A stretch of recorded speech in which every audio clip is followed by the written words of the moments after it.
رئيس الوزراء حكومة جمهورية فدرالك الصومالية مدن حمزة عبد البر oo shir jireed ku qabta xafiiskiisa ayaa sheegay in isla xisaabtan adag ay ka sameeyeen isla markaana ay gacanta ku dhigeen saraakiil iyo ciidan fara badan oo ka tirsanaa ciidanka federaalka Soomaaliyeed oo markaas ay u qaabilsanay ammaanka markii ay weerarku ka dhacay xeebta Liide ee magaalada Muqdisho. Ra'iisul Wasaaraha waxa uu sheegay in ay dhawaan sharciga horkeeni doonaan isla markaana ay la xisaabtami doonaan saraakiisha ku qornayd markii uu weerarku ka dhacay xeebta Liide ee magaalada Muqdisho Jumcadii. weerarkan oo mid bahalnimo isla markaana lagu xasuuqay dad fara badan oo u badan dhalinyaro isla markaana ku caawinaya xeebta Liido ayaa waxay su'aalo fara badan ay dul hoganayaan ilaamaha ammaanka ee magaalada Muqdisho ayuu dadkuna isweydiinayaan sida dadkan weerarkan geystay ay ku soo galeen xeebta Liido.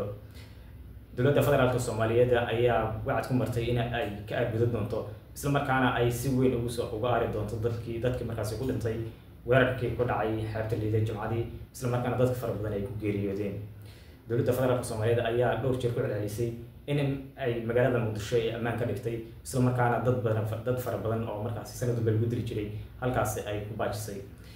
dowladda federaalka Soomaaliya ayaa iminka waxa ay wajahaysaa su'aalo fara badan iyo markaasi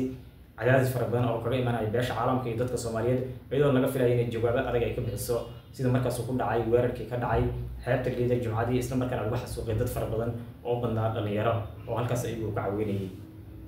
aad iyo maasday daawaday wixii warar ku soo kordha xagga ammaanka iyo sidoo kale wixii warar ku soo kordha markaasi dhinaca waxaad kala soo doontaan halkaan page-kan Leaderman sidoo kale waxaan subscribe u saartay YouTube-keena dhammaantood dunida iyo barteena TikTok-ga aad iyo maasday daawaday.